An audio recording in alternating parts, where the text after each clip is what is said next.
महागठबंधन में सीट बंटवारे का फॉर्मूला तय हो गया है और पटना में दोपहर 12:15 पर आरजेडी की तरफ से प्रेस कॉन्फ्रेंस की जाएगी। आरजेडी कार्यालय में प्रेस कॉन्फ्रेंस में सीट बंटवारे और उम्मीदवारों की घोषणा होगी। तो देखिए, महागठबंधन के सभी बड़े नेता इस दौरान मौजूद रहेंगे।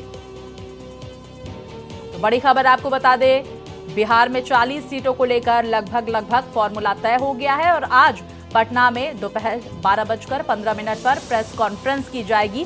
आरजेडी कार्यालय में ये प्रेस कॉन्फ्रेंस होगी, जहां पर महागठबंधन के तमाम नेता मौजूद रहेंगे।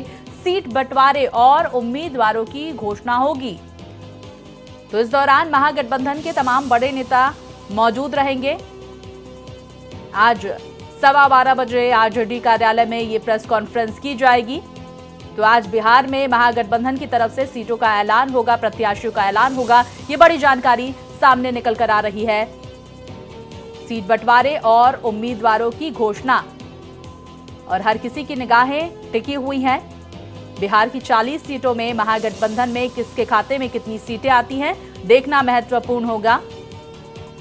लेकिन देखिए, खबरें लगातार इस तरह की सामने आ रही है कि बड़े भाई की भूमिका में आरजेडी महागठबंधन में नजर आएगी।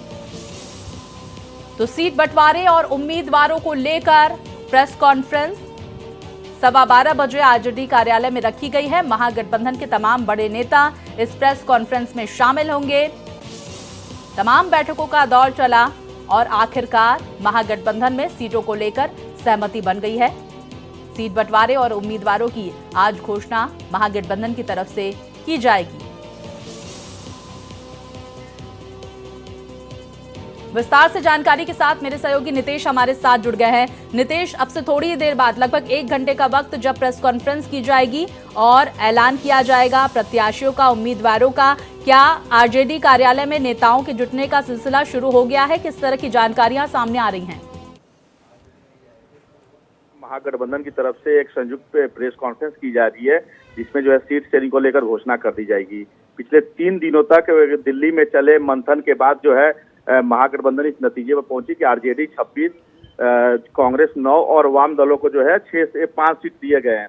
इसके बाद अभी जो 12:15 पीसी होने, इसको लेकर के कांग्रेस के प्रदेश अध्यक्ष अखिलेश सिंह आज सुबह ही दिल्ली से पटना पहुंच चुके हैं और जो है कि महागठबंधन के नेताओं का जो आरजेडी कार्यालय में जुटना शुरू हो गया है। कुछ ही समय बाद जो है प्रेस कॉन्फ्रेंस करके ये जानकारी दी जाएगी कि किन किन जगहों पे कौन कौन सी पार्टियों को जो है सीट दी जा रही है, कौन कौन से उम्मीदवार जो है वहां से चुनाव लड़ेंगे।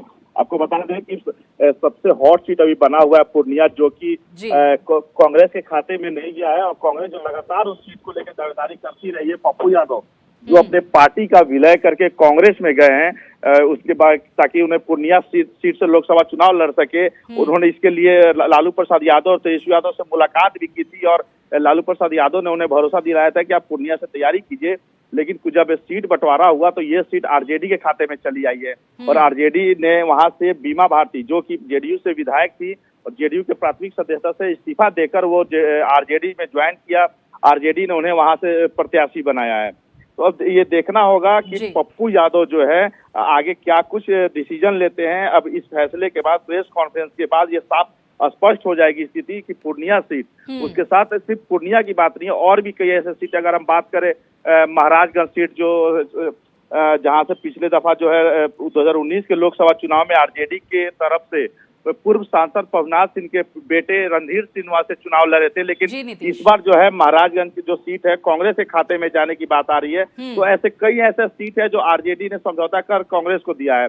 तो कुल 9 सीटों पे कांग्रेस इस बार जो है चुनाव लड़ेगी।